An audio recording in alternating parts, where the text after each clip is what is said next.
Alrighty team, it is that time again. Time to look at some more theme ideas. These ones are for April, but technically you could use them at any point in the year, and some of them may be more or less suitable depending on where in the world you are. As per usual though, we are going in first and doing our colour swatching. For all of my theme ideas, I do like to provide a suggested colour palette, and just like the themes themselves, they are only suggestions. If you did want to use these colour palettes though, whether that be for the themes that I've suggested or just in general, I do have all of the pens that I've used listed out in the description box.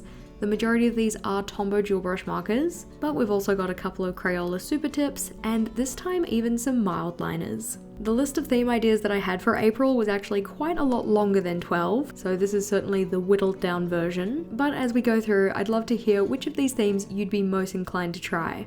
As I typically like to do, these themes have been suggested because there might be a day of recognition or some kind of celebration related to them in the month of April, and our first one is no exception to this. The theme idea itself is frogs in celebration of National Frog Month. I think frogs would make a super cute theme, whether you go with the more kind of typical colours associated with frogs, being like greens and stuff like that, or if you're doing something more like a poison dart frog and you're going with like a very striking blue and black colour palette. Either way, I think it would be excellent. The frogs that I've gone for in the little doodles I'm putting out here are very much more cartoony based, but I wanted to share these in particular because they're actually super easy to draw. You effectively just have an oval for the face and then two little circles on top of the oval for the eyes. Depending on how you want your frog to look, you can change up the styling of the eyes to give them some different emotions, and you can also change up the placement of the eyes to make them closer together in the middle of the head or further away. My personal preference is for the eyes that are a little bit further away. I think it makes the frog look a little bit cuter, but it just makes for a nice simple way to draw the frog faces. Something that I find a little bit more tricky though is drawing frog bodies, which is why I avoided it in this video, but you can find some really excellent and easy tutorials online just by going to Google and doing something like cute frog drawing tutorial or something similar. I drew little stars around my frogs just as some background decoration. I do find that it pays to have some kind of simple, small element that you can use in your setups so that you can fill in space in a way that doesn't take up a lot of time, and stars are very much my go-to for that. On to our next theme idea though, and this is April Fools. In terms of decoration on an April Fool's theme, you could go in a lot of different directions. I decided to go with a kind of traditional fool, or like kind of a court jester type thing. So I've just drawn out a little jester hat. I think it would be interesting to see if you could incorporate this theme in such a way that you're effectively making joke layouts, if that makes sense. So giving the pages of your setup names that don't quite match what the information you're storing there actually is, putting in elements upside down or intentionally misspelled, having things hidden under tip-ins, that kind of thing, or possibly thinking about how you could turn common pranks into decorative elements. Or of course, just going with jesters. One of the April Fool's tricks that I managed to play in my bullet journal one year was accidentally writing the wrong day on the very first day of the month, but then my mum had the very smart idea of just crossing it out and writing, haha, April Fools, and then because it's me, also followed by frick. A theme that's probably a little more common but I still think would be very cute is that of an April showers theme. Now for March we did suggest having an umbrellas theme, so for this one I wanted to make the decoration a little bit different. Instead, I've drawn out a little character walking around on a rainy day, and I think it would be kind of cute having a layout that kind of explores their journey through your pages. As you work from the front of your setup to the back of your setup, it could be them on their journey to work or to the park, or effectively them going out in treacherous April weather, or maybe just enjoying the rainy day and going splashing in puddles and that kind of stuff. I have done an April showers theme myself, or more of a rain theme. I went with a slightly different take, and there's a link to that video in the description box below. For our next theme idea, rather than drawing in the decoration myself, I decided to whip out my Fomemo thermal printer. This is mainly because I did not want to try and draw the hands holding up the earth for our next theme, which is all in celebration of Earth Day or Earth Month. Using the thermal printer did make the decoration on this one a lot simpler because I didn't have to draw out the globe, I didn't have to draw out the hands, and I did use it in a couple more of the ideas we have in this video. One of the unfortunate things is that I forgot to turn the autofocus off, so apologies for that, but we carry on. As said, yes, April is Earth Month, and we also have Earth Day on April 22nd, so this is a great excuse to do a theme that celebrates our planet. You could take this theme at more of a global scale, so doing kind of like far away images of the Earth, or you could have it that every spread celebrates a different place on Earth or a different kind of biome. Like a lot of themes, there are a lot of different ways that you can approach it. As you can see though, I decided to take the more zoomed out approach, so having a look at the globe as a whole. And because Earth Day and Earth Month are all about raising awareness and kind of,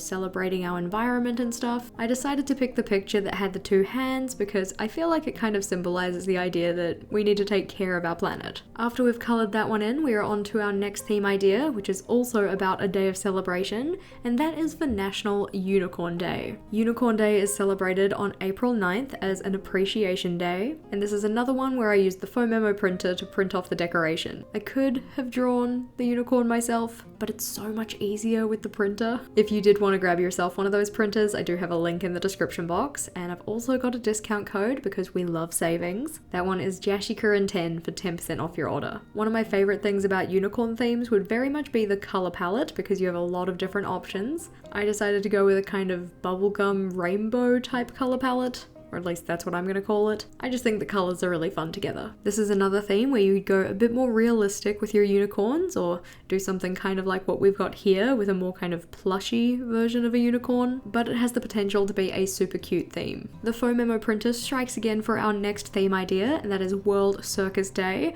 which is celebrated on the 17th of April. So of course you could go with a circus theme. There are a lot of different types of circuses, so you could go with the kind of classic ringmaster, jump through the hoop, acrobatics, clowns type thing. Or we could be thinking more of like Cirque du Soleil circus. Whichever type it is, I think it would make for a very cool theme. Of course, I know there are some people who are a little bit afraid of certain elements about the circus, in particular clowns, so I did not include a clown in my decoration.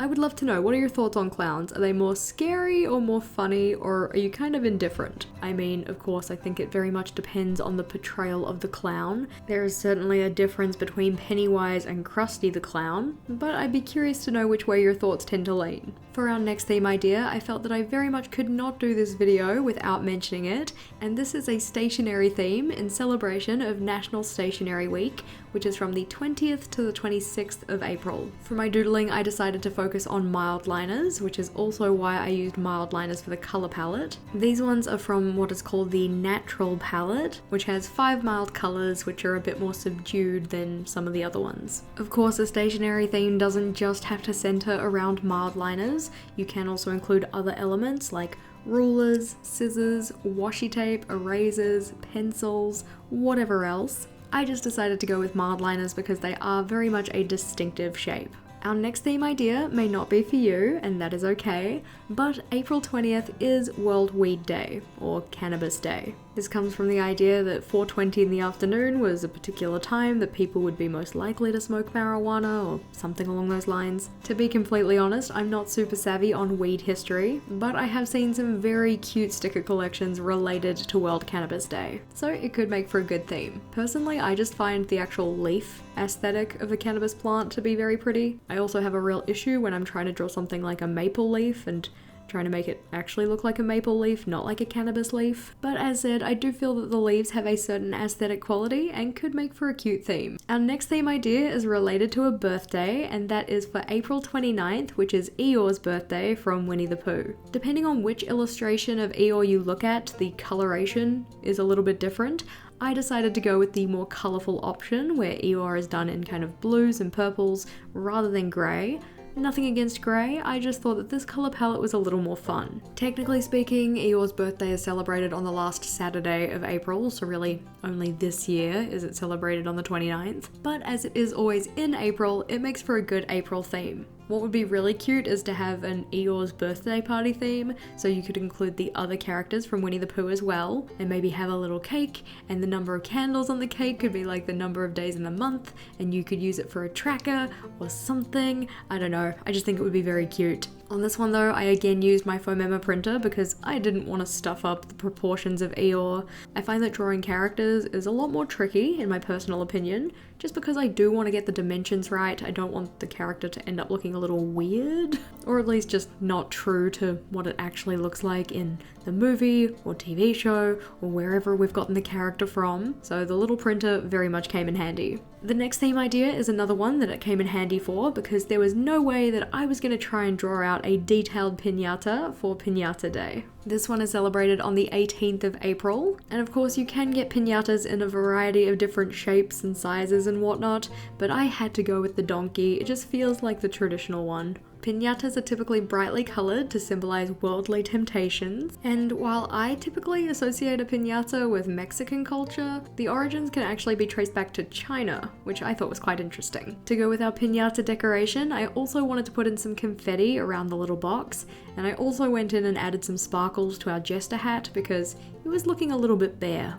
On to our next theme idea, and this one isn't always celebrated in April, but the theme idea itself is Easter. Typically, if I'm thinking of an Easter theme, I'm thinking a lot of pastel colours, which is what I'm going for here. And one of the most common symbols of Easter are eggs, and that's what I've drawn in our picture. But other things that you could include for decoration are things like chocolate, or rabbits, or chicks, or if you're from Australia, you might want to do a bilby. I always like the idea of the Easter bilby more than the Easter bunny. If you're going with eggs, they don't have to be the kind of brightly coloured dyed eggs or the chocolate eggs. You could do Fabergé eggs or something like that. Make them very decorative and ornate. As this theme is one that is a bit more typical for this time of year, there is a lot of good inspiration online for bullet journal Easter themes. Stepping away from the pastels and going with something a little bit more grayscale, our next theme idea is in celebration of World Penguin Day, which is on April 25th, and you could of course go with a penguin theme. I in particular like baby penguins. I think they are so super cute with their little fluffy feathers, and they're so small. I mean, you could of course do adult penguins too, but anywho. I also think that drawing penguins can be very straightforward. They're effectively just a bean shape with features, and this is another one that you can find some excellent tutorials online just by doing a search of something like simple penguin doodle or something like that. The penguin we have here is a little happy feet type penguin doing a little dance, and again I've just put some little hearts in the background as a kind of space filler. As said, I think it's nice to have some smaller elements to fit in with your theme, even if they aren't explicitly related to your theme. The confetti and the piñata theme kind of makes sense, but things like little stars, little sparkles, little hearts, even just simple dots and crosses can be a nice easy element that you use on the pages of your setup to tie everything together and just fill some extra space. I think these themes are super cute, and I know that I would be tempted to use some of them in my journal. I'd love to know which you'd be inclined to use, but if you are still on the hunt for more theme inspiration for your next bullet journal setup, then we do of course have a playlist for that in the top right hand corner, or if you are looking for April inspiration in particular, then the one at the bottom is where it's at. Click or tap on either of those and I'll see you over there.